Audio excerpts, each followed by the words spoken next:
자, 오늘은 베드로전서 1장 3절부터 4절 말씀을 통해서 산 소망 속에 생동하며 부흥하는 교회라는 제목으로 우리 같이 말씀을 나누도록 하겠습니다. 2022년도 이제 새해 첫 달, 첫 주일을 맞이하고 있습니다. 오늘 주시는 말씀을 통해서 산 소망 속에서, 살아있는 소망 속에서 생동하며 부흥하는 교회, 이런 제목으로 우리 같이 좀 귀한 은혜들을 나누었으면 좋겠습니다. 2021년도 작년 우리가 신년 예배를 드릴 때도 또 새로운 시작을 하는 그 시간에도 우리는 분명히 소망 가운데서 출발을 했을 것입니다. 소망 가운데서 2021년도를 함께 보내자, 이렇게 얘기하고 다짐하고 마음을 먹고 시작을 했을 것입니다. 그런데 지나간 1년을 이렇게 돌아보건대 우리가 그 소망 속에서 시작했다고 하지만 정말로 여러 가지 일과 어려움 속에서 근심 또는 걱정, 여러 가지 두려움, 이런 속에서 우리가 지내지는 않았는지 한번 돌이켜 봤으면 좋겠습니다. 베드로전서 5장 7절 말씀 보시면은 하나님께서 뭐라고 하셨냐면 너희 염려와 근심을 다 하나님께 맡겨버리라고 말씀하셨잖아요. 그렇게 말씀하신 것을 우리가 듣고 소망 가운데 산다고 하면서도 얼마나 많은 일들 속에서 실은 우리가 근심하고 염려하면서 그렇게 살아갔습니까? 소망 속에서 살자고 해놓고 근심 속에서 살아온 시간이 더 많은 것 같아요. 말은 예수님께서 우리의 모든 짐들을 다 책임져 주시고 우리 근심 걱정 다 가져가신다, 말은 이렇게 하는데 실제로 그냥 듣기만 했을 뿐이지 삶 속에서 정말 그 주님께서 내 모든 것들을 다 책임져 주시고 그 죄의 짐, 그 근심 염려의 짐을 다 붙잡아 주신다는 거, 그거 정말로 믿고 우리가 살았는지 점검을 해보면 그러지 못하고 산 시간들이 훨씬 더 많은 것 같습니다. 하나님 앞에 말씀 집중적으로 받지도 못하고 기도한다고 하면서도 돌이켜보면 집중적으로 기도하고 꾸준히 기도하지도 못한 것 같고, 교회 생활하면서도 충성하지 못하는 것 같고, 또 하나님 앞에서 정말 믿음 안에서 산다고 하지만 참 하나님 보시기에 부끄러운 죄들 많이 짓고 그렇게 살았던 시간들이 2021년도 작년 한 해가 아니었던가, 이제 이렇게 생각이 됩니다. 소망 속에서 시작을 하자고 해놓고 돌이켜보니까 그렇게 살아왔던 것 같아요. 근데 2022년도에 이제 다시 우리에게 새로운 한 해를 하나님께서 이렇게 허락을 해주셨는데, 이 2022년도만큼은 정말로 깨끗하고 정직하게, 정말 말로만의 신앙이 아니고, 신앙은 말이 아니잖아요. 능력이잖아요. 그 하나님이 주시는 말씀을 온전히 믿어가지고 능력으로 그렇게 살아가면서 죽은 소망이 아니고, 저기 어디 죽은 소망이 아니고 정말로 살아서 막 역동하면서 생명력 있게 그렇게 우리에게 주시는 그런 소망 속에서 살아가는 우리 모두가 되었으면 좋겠습니다. 오늘 본문 말씀 볼 때 그 산 소망은, 그 살아있는 소망은 이 그리스도 언약의 피로 말씀하기 때문에 변함도 없고 썩지도 않고 쇠하지도 않고 망하지도 않고 없어지지도 않고, 우리가 소망 가운데 산다고 하지만 살다 보면 다 없어지잖아요. 연초에 이런저런 소망 가졌던 거 다 이제 중반되고 말년 가면은 다 없어지잖아요. 그러나 살아있는 소망은 그리스도 안에서 절대로 없어지지가 않는데요. 반드시 그 소망은 우리를 천국 인도하실 때까지 붙잡아 주시고 인도해 주신다는 거예요. 그런 소망 가운데서 우리가 2022년도에는 좀 살자, 그 말입니다. 오늘은 산 소망 속에서 우리가 이 2022년도를 보내려면 어떻게 해야 되겠느냐, 이런 내용들을 좀 몇 가지를 살펴보도록 하겠습니다. 첫째는 뭐냐면, 우리가 산 소망 가운데 살려면 제일 중요한 게 있어요. 제일 중요한 게 뭐냐면 예수님을 모셔와야 한다는 사실입니다. 빈들에 아무것도 없어요. 뭐 독사밖에 없고 짐승밖에 없고 뭐 뱀이나 있고 뭐가 넉넉합니까? 먹을 것도 하나 없어요. 그런데 만약에 그 빈들에 예수님만 딱 계시면요, 5,000명이, 남자만 5,000명이 되는 사람들이 다 넉넉하게 먹을 수가 있는 거예요. 여자와 애들 다 합쳐가지고 무려 2만 명. 2만 명이 그냥 그 부족함 없이 다 먹고 누릴 수가 있는 것입니다. 그 빈들인데도 불구하고 영육간의 복을 받는 거예요. 영적으로 말씀 듣지, 육적으로 예수님이 주시는, 공급하시는 그 양식 먹지, 영육간의 복을 받습니다. 빈들에 예수님이 계시니까 그렇게 되는 거예요. 아무것도 없는 것 같은데도 거기 예수님이 계시면 복을 받는 거예요. 그런데 좋은 집 있다, 뭐 내가 수십만 억, 뭐 무슨 몇만 불 이렇게 해서 쌓아놨다, 아무리 좋은 집에 살고 뭐 돈 많이 가지고 살아도 거기에 예수님이 안 계시잖아요. 예수님을 모셔오지 않잖아요. 그러면 작은 바람에도 다 날아가 버릴 수가 있는 거예요. 그냥 순식간에 날아가 버릴 수가 있어요. 거기에 소망이 어디 있습니까? 빈들이라도 괜찮아요. 아무것도 없는 빈들이라도 괜찮습니다. 어려움, 광야의 어려움이 얼마나 많습니까? 그러나 그 어려움이 많은 광야라도 괜찮아요. 거기에 예수님만 모셔오시면 되는 거예요. 예수님만 탁 오셔가지고 그 예수님 모시고 내가 하나님께 영광을 돌리면서 하나님의 뜻을 위해 살겠다, 그렇게 여러분들이 계획하시고 또 생각하시는 순간 하나님께서 여러분들이 계획하고 원하는 거 다 들어주시고 응답해 주신다는 것을 여러분 꼭 믿으시기를 바라겠습니다. 여러분, 거기에 산 소망이 있는 거예요. 예수님이 계시는 곳에만 산 소망이 있는 거예요. 산 소망이. 우리 교회가 부흥해야 되겠다, 2022년도에 부흥해야 되겠다 마음 먹고 있죠. 그 교회 운동, 부흥의 운동, 복음의 운동은 하나님의 구속사 운동의 맥과 같이 가야 돼요. 하나님 구속사의 맥이라는 것은 예수 그리스도예요. 세계사의 중심은 하나님의 구속사라고 그랬죠. 그리고 그 구속사의 중심은 예수 그리스도라고 했잖아요. 모든 교회 운동, 복음 운동, 부흥 운동 가운데 예수님이 빠지면 그건 아무것도 아닌 거예요. 그거는 인간이 스스로 바벨탑 쌓아가지고 널리 알려보겠다, 그거밖에 되지는 않는 것입니다. 부흥하고자 할 때 우리가 제일 먼저 생각해야 될 것은 뭐냐면 그 부흥과 교회 운동 한 가운데 누구를 모셔야 되느냐? 예수님을 모셔야 된다는 사실입니다. 제가 옛날에 한번 드린 적이 있는지 모르겠는데 아주 어렸을 때 초등학생이었던 것 같아요. 초등학교겠죠. 초등학교니까 그런 걸 했겠죠. 이제 수련회를 가는 거예요. 여러분들 초등학교 다니시면서 교회 수련회 가보신 적이 있을지 모르겠는데 너무나 좋았어요.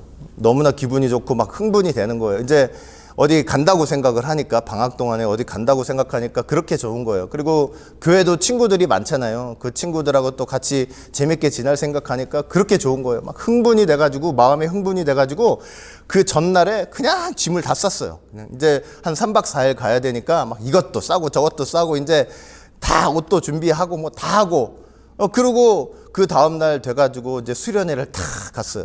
얼마나 좋아요. 막 친구들하고 부모님 집 떠나가지고 오랜만에 그 친구들하고 같이 그냥 어울리면서 그렇게 가니까 얼마나 좋아요.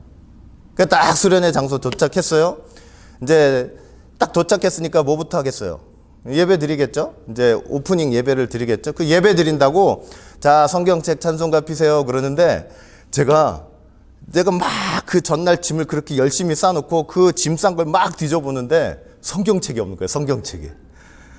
다 싸놓고 뭐 그냥 다 먹을 것도 싸고 뭐 옷도 싸고 다 싸놓고 성경책 꺼내보세요 하는데 성경책이 없는 거예요. 그러니까 수련회 간다는 그 기쁨과 그러니까 어렸을 때죠. 너무나 철이 없는 그 어렸을 때죠. 너무 어렸을 때 그냥 그 어디 놀러 간다는 생각만 있었던 거죠. 그래가지고 그 흥분된 마음으로 이렇게 짐을 다 싸놓고 거기에 성경책을 안 집어넣은 거예요. 여러분, 우리가 새해를 맞이해가지고 흥분된 마음으로 어떻게 교회도 어떻게 해보고 우리 가정에도 어떻게 해보고 뭐도 어떻게 해보고 그냥 그렇게 흥분된 마음으로 좋은 마음으로 여러 가지 계획을 하다가 거기에 예수님이 탁 빠져버리잖아요. 아무것도 안 되는 거예요. 아무것도 안 돼요.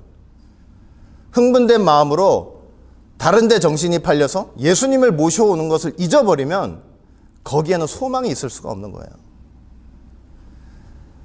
어떤 계획과 어떤 흥분 속에서도 예수님 모시는 게 가장 먼저가 돼야 됩니다. 그렇게 예수님께서 우리와 함께 하시고 우리가 어디를 간다고 한다든지 또 무엇을 한다고 한다든지 어떤 계획을 한다 할지라도 거기에 제일 먼저 예수님을 탁 모시고 시작을 하게 되면 거기에 진짜 소망이 생기는 거예요. 진짜로 산 소망이 거기에 생기는 것입니다. 함께 동행해 주시옵소서. 내가 하는 모든 일에 주님께서 주인 되어 주셔가지고 이끌어 주시옵소서. 그렇게 해보세요. 그러면 그 한 해 무엇을 하든 어디를 가든 하나님께서 정말 여러분들과 동행해 주시고 하시는 모든 일에 복 주신다는 사실을 여러분 꼭 믿으시기를 바라겠습니다. 여러분, 우리가 잘 될 거야. 잘 될 거야. 이제 우리 가정이 잘 될 거야. 우리 교회가 잘 될 거야. 뭐가 잘 될 거야 하는 그런 소망 속에요, 반드시 예수님이 계신지를 여러분 꼭 점검을 하셔야 돼요. 내 마음의 흥분 속에, 무엇을 한다는 흥분 속에 정말 거기에 예수님이 계신가를 점검을 하셔야 돼요. 사람들은요 잊어버려요. 이걸 자꾸 잊어버려요. 고린도후서 13장 5절 말씀 보니까 너희가 믿음에 있는가 너희 자신을 시험하고 너희 자신을 확증하라. 예수 그리스도께서 너희 안에 계신 줄을 너희가 스스로 알지 못하느냐? 그렇지 않으면 너희가 버리운 자니라 말씀하고 있어요. 아무리 뭐 하고 좋은 계획이 있고 마음에 흥분이 있고 소망이 있고 그러면 뭐예요? 예수님이 안에 계시지 않으면 우리는 버리운 자가 된다는 것입니다. 무슨 일을 할 때든 가정에서도 마찬가지예요. 무슨 일을 할 때든 예수님을 그 자리에 모시는 게 가장 중요한 일이라는 거 여러분들 꼭 기억하시길 바라겠습니다. 아시겠죠? 가족끼리 밥 먹을 때도, 가족끼리 신앙의 대화를 할 때도, 가족끼리 무슨 의논을 할 때도, 교회도 마찬가지예요. 예수님 모셔놓고 그 앞에서 한다는 생각을 해야 돼요. 그래야만 그 모임을, 그 계획을 하나님께서 끝까지 인도해 주시고 보장해 주시는 거예요. 그 다음에 두 번째, 산 소망이 있으려면 그냥 죽은 소망 말고요. 산 소망이 있으려면 성령님이 역사해 주셔야 합니다. 제가 요즘 계속 말씀드리고 있죠. 신앙생활에 성령님이 역사하지 않으면요, 그거는 완전히 아무것도 아니에요. 그냥 빈수레예요, 빈수레. 사람이 아무리 기가 막힌 계획을 하고 그 계획 속에서 아주 적당한 인물들을 적재적소에 딱 배치를 하고 그 다음에 이제 자본들을 모아가지고 거기에 배치를 하고 여기에 쓰고 저기에 쓰고 또 사람들 이렇게 우리가 전도하면 되겠다. 아무리 계획을 한다고 해도 거기에 성령님이 역사하지 않으시면 그 계획은 다 모래 위에 세운 집이 된다는 것입니다. 우리가 교회 부흥하기 위해서 모두 하고 그러나 성령님께서 역사하지 않으시면 다 모래 위에 세운 집밖에 될 수가 없는 거예요. 잠언서 16장 9절 보니까 사람이 마음으로 자기의 길을 계획할지라도 그 걸음을 인도하시는 분은 하나님이시라고 분명히 말씀을 하고 있습니다.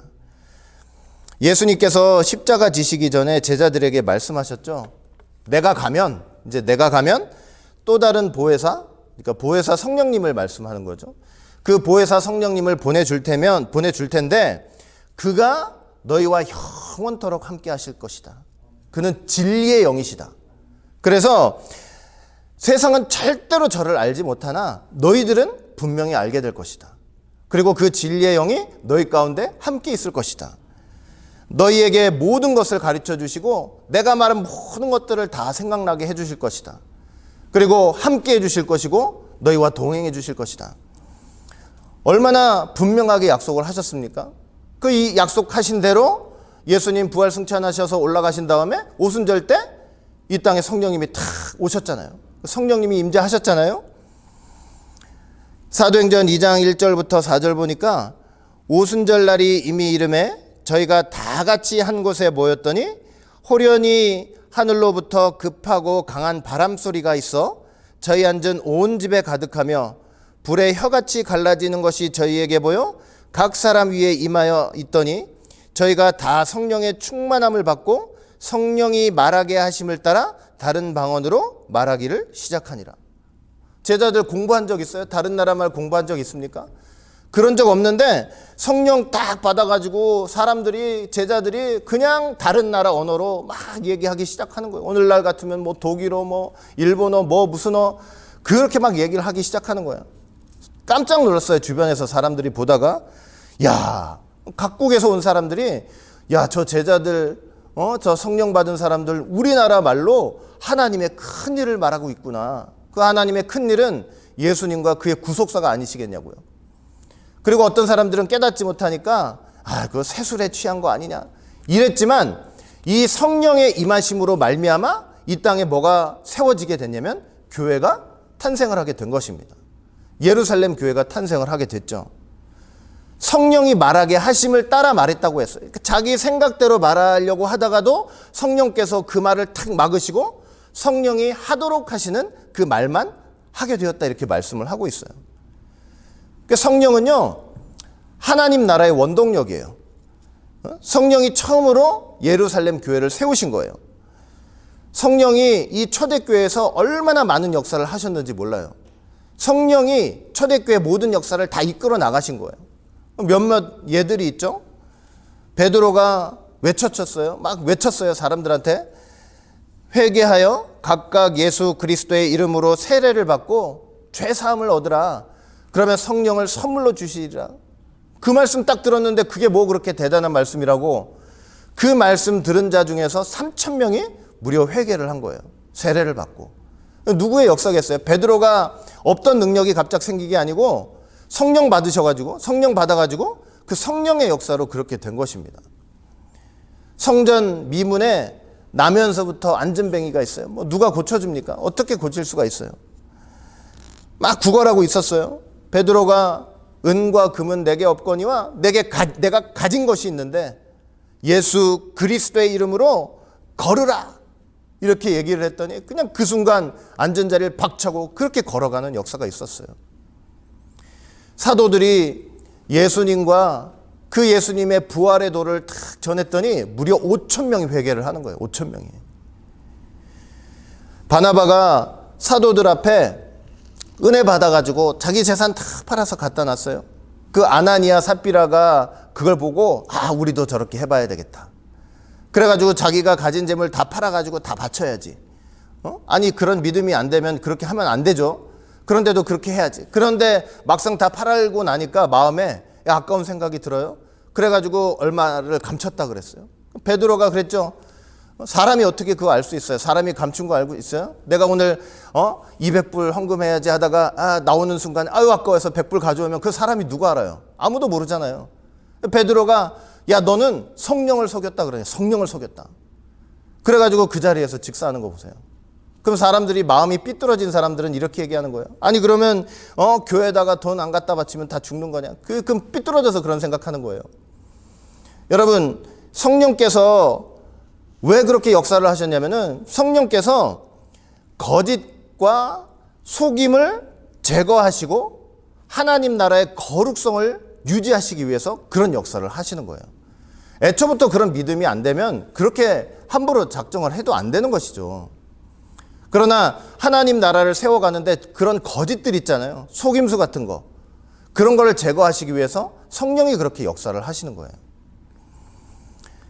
예루살렘에 막 큰 핍박이 일어났죠. 사람들이 막 흩어지기 시작해요. 그 사람들이 볼 때는 아이고 이제 예수 믿는 도도 끝장났구나 이렇게 생각했을지 모르지만 사람들이 그렇게 막 흩어져 가지고 세계 곳곳으로 흩어지면서 무슨 일이 일어나느냐. 오히려 흩어진 사람들이 복음을 전하면서 곳곳에 하나님의 복음이 전파하는 그런 놀라운 역사가 일어났습니다. 다 성령님의 역사예요. 이 군대 장관 고넬료가 있잖아요. 얼마나 경건해요. 백성들 많이 도와주고 회당도 짓고. 그 어느 날 기도하는데 계시를 받아요. 야 베드로를 불러서 말씀을 들어라. 근데 막상 베드로는 이게 겁이 나는 거예요. 왜 겁이 나요? 이방 사람들 데려와 가지고 이방 사람들 거기서 말씀 가르치고 하는 게 얼마나 그게 힘들겠어요. 유대인이었는데. 그런데 그 벽을 누가 깨주시냐면 성령님께서 깨주시는 거예요. 성령님께서 베드로한테 찾아가셔 가지고 가서 만나라 이거예요. 만나라. 그래 가지고 전도가 된 거 아닙니까? 성령이 이방인 전도를 위해서 바울과 바나바를 따로 세웠다. 이런 말씀도 있고, 또 바울의 이방 전도 사역 속에 얼마나 성령님이 역사하셨어요. 여러분, 이처럼요, 이 성령님께서 초대교회 운동의 아주 핵심적인 원동력이었다는 것을 우리가 잘 알 수가 있는 것입니다. 마찬가지로 종말 교회에 어떤 교회 운동, 부흥 운동의 원동력도 바로 성령님이시라는 것을 우리는 꼭 기억해야 합니다. 성령님이 역사하실 때 거기에 우리가 어떤 소망을 가져도 그것은 살아있는 소망이 될 수 있는 거예요. 성령님이 역사하시는 곳에 산 소망이 생기는 것입니다. 성령을 받아야만 하나님의 일을 정말로 제대로 할 수가 있는 거예요. 성령 없이 일을 하니까 내 지식, 내 경험, 내 생각으로 하게 되고 거기서 싸우고 다투고 분열이 일어나는 것입니다. 올 한해 우리가, 여러분 가정도 마찬가지고 우리 교회도 마찬가지고, 성령님께서 우리가 하는 모든 계획 위에 꼭 강력하게 역사해 주시기를 꼭 기도해 주시길 바라겠습니다. 성령님이 역사해 주셔야만 우리가 하는 모든 일에 열매가 생기는 거예요. 진짜 소망을 가질 수가 있는 거예요. 세 번째, 산 소망이 있으려면 말씀과 기도가 있어야 합니다. 말씀과 기도. 초대교회가 부흥하는 데 있어서 가장 큰 원동력은 성령님이시죠. 성도들 입장에서 말씀과 기도예요. 말씀과 기도. 말씀과 기도였어요. 말씀과 기도는 초대교회를 부흥시켰습니다. 말씀과 기도 없이 우리는 절대 부흥을 생각할 수 없습니다. 소망을 가질 수가 없습니다. 말씀과 기도가 있는 곳에 성령이 역사합니다. 성령이 어디에 역사하신다고요? 말씀과 기도가 있는 곳에 성령이 역사해요. 네? 우리 영혼은 하나님의 등불이라고 했잖아요. 우리 영혼이 하나님의 등불이죠. 하나님께서 당신의 구속사를 위해서, 구속사를 진행시키기 위해서 우리 영혼, 후레쉬를 예를 들어 볼게요. 후레쉬를 딱 드셨어요. 드셔가지고 구속사의 전쟁을 위해서 이제 이걸 딱 켜가지고 밝게 비춰야 되는데 후레쉬의 배터리 한번 없애보세요. 킬 수가 있어요? 없어요? 없잖아요. 마찬가지로 우리 영혼이 하나님의 등불인데 하나님께서 저와 우리 교회와 우리 가정을 딱 드셔가지고 이 구속사를 해 나가시는 데 있어서 크게 사용하시려고 후레쉬를 딱 들었는데 이 불을 켜려고 하니까 불이 안 켜지네. 왜 안 켜집니까? 말씀이 없어서 그런 거예요. 말씀이 없어서. 말씀이 없으면은 불이 안 켜져요. 말씀이 없는 영혼은 캄캄한 영혼이에요. 캄캄한 영혼. 하나님께서 절대로 사용하실 수가 없어요. 아무리 부흥하자 해도 소망을 가질 수가 없어요. 왜? 말씀이 없기 때문에. 말씀이 있어야 합니다. 말씀이 충만해야 되죠. 말씀이 충만한 그 영혼을 하나님께서는 쓰실 수가 있는 거예요. 여러분, 이 말씀의 핵심 메시지는 뭐냐? 꼭 기억하세요. 이 말씀의 핵심 메시지 뭐냐면 하나님의 구속사입니다. 하나님의 구속사예요. 하나님의 구속사와 그 구속사의 핵심인 예수님. 이게 말씀의 핵심이에요. 여러분들, 제가 한번 부탁을 할 텐데 사도행전 3장하고 사도행전 7장을 꼭 집에 가서 한번 읽어보세요. 성령 받아가지고 사도행전 3장에는 베드로가 설교한 내용이 나오고 사도행전 7장에는 스데반이 설교한 내용이 나와요. 근데 여러분 그걸 잘 읽어보시면요, 성령 받은 이 두 제자가 사람들한테 메시지를 전했는데, 말씀을 전했는데 어떤 말씀을 전했는지 거기 정확히 잘 나와 있어요. 거기 보시면 이들이 아브라함부터 시작해서 이삭, 야곱, 다윗 이런 것들을 다 들어가지고 예수님을 증거하는 내용들이 나와요. 그러니까 우리가 말씀이 충만해야 된다고 할 때 그 말씀의 핵심 내용이 뭐냐면 하나님의 구속사여야 한다는 거예요. 하나님의 구속사 자체가 되어야 한다는 것입니다. 구속사를 이해하고 그 구속사가 충만하고 그것을 전할 수 있는 그런 영혼들이 돼야만 하나님께서 그 영혼들을 통해서, 그 교회를 통해서 크게 일하실 수가 있는 거예요. 말씀이, 그래서 구속사의 말씀이 충만해야 합니다. 충만해야 돼요. 어디 나가서 예수님을 딱 증거할 때 아브라함부터 시작해가지고 이런 흐름 속에서 예수님 오셨고, 그래서 그 언약대로 오신 예수님이 이런 일들을 하셨고, 이렇게 담대하게 또 지혜롭게 그리고 용기 있게 말할 수 있는 그런 교회가 돼야만 진짜 거기 안에서 산소망을 가지고 부흥의 역사를 경험할 수가 있는 거예요.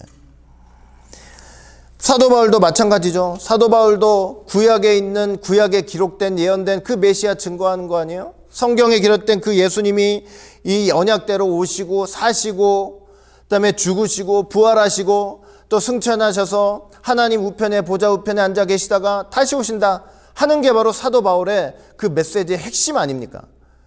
그러니까 구속사 말씀이 충만해야만 그 교회가 정말로 그 영혼이 밝아서 하나님께서 쓰실 수 있는 진짜 그런 교회가 될 수 있는 것입니다. 말씀만이 아니고 기도해야 합니다. 여러분, 기도해야 돼요. 기도. 믿고 기도해야 되죠. 기도하는 곳에 산 소망이 있습니다. 기도하는 곳에 소망이 생겨요. 마음에 계획을 생긴다고, 어떤 계획을 한다고 소망이 생기는 게 아니고요. 기도하는 곳에 소망이 생겨요. 반대로 무슨 말이냐면, 기도하지 않는 곳에 절대로 소망을 가질 수가 없다는 것입니다. 기도하는 곳에 산 소망을 가질 수가 있어요. 진짜 소망을 가질 수 있어요. 예수님 이름으로 기도해야 되죠. 사람 이름으로 기도하면 돼요, 안 돼요? 여러분, 예수 믿는 사람이라고 죄인 아니에요? 예수 믿는 사람도 죄인이죠. 예수 믿는 사람도 죄 짓고 살죠, 다. 그런데 예수 믿는다고 해도 아무리 대단하고 경건해 보여도 그 사람 이름 가지고 기도할 수 있습니까? 그 죄인 이름이잖아요, 죄인의 이름. 사람의 이름으로 절대 기도하면 안 되는 것이죠. 오직 예수님 이름. 하나님이시고 죄 없으신 참 사람 대신 참 중보자가 되신 예수님의 이름을 가지고만 기도해야 하나님께서 그 기도 들어주시는 거예요. 우리가 못된 짓 많이 하잖아요. 하나님 앞에 죄 많이 짓죠. 여러분, 예수 믿지 않는 사람이 짓는 죄나 예수 믿은 사람들이 짓는 죄나 죄의 무게가 틀리지 않아요.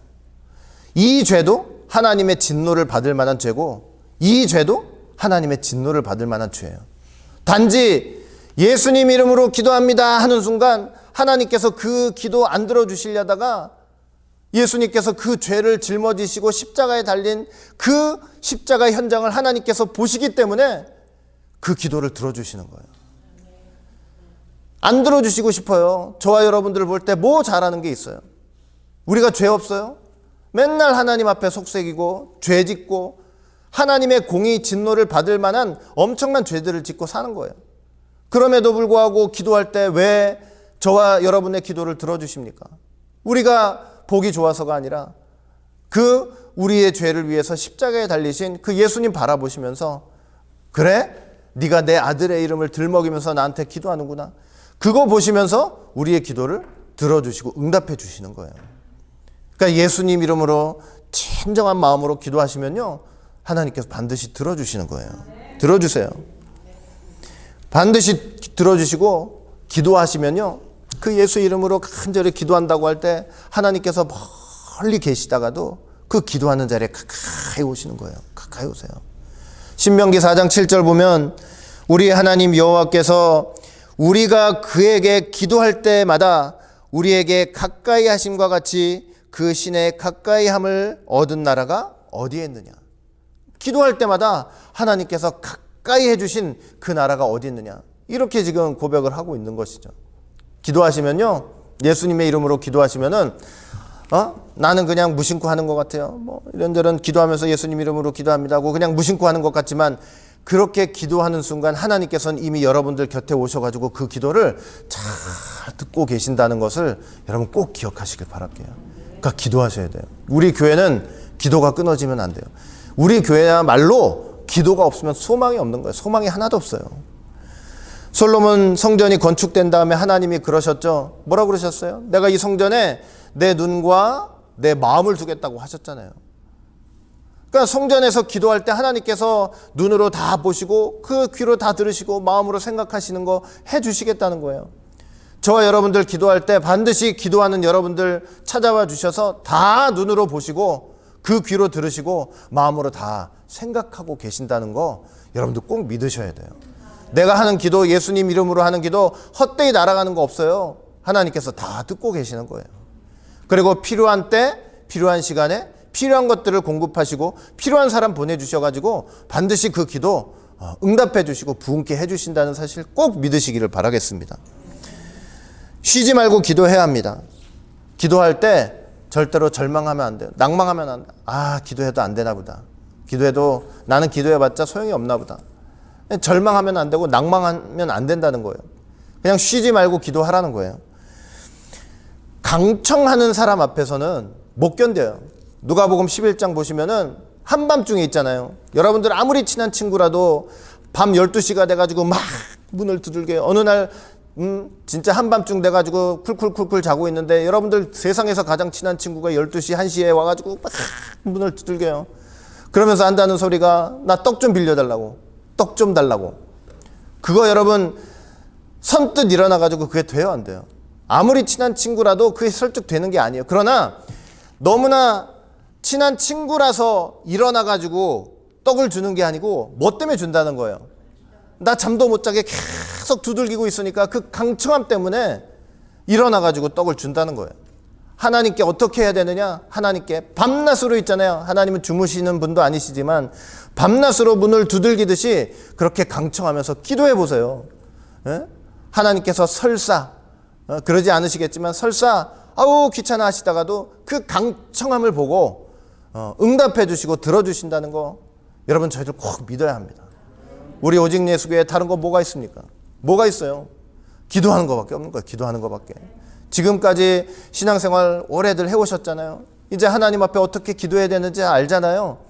간절하게 기도하시면서 2022년도에는 그 기도를 통해서 우리가 계획하고 소원하고 바라는 모든 것들이 이루어질 수 있게 그렇게 기도가 끊임없는 기도, 낭망 없는 기도를 계속 해나가시기를 주의 이름으로 간절히 축원드리겠습니다. 꼭 기도하시길 바랄게요. 결론 맺겠습니다.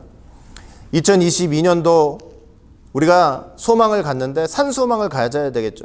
산소망을 갖는다고 할 때 제일 중요한 게 뭐라고 했어요? 우리가 소원하는 거, 바라는 거, 원하는 거 그 마음의 흥분 속에서 성경책 안 가져오듯이 그렇게 하면 안 되고 누구를 제일 먼저 모셔야 돼요? 예수님을 제일 먼저 모셔야 돼요.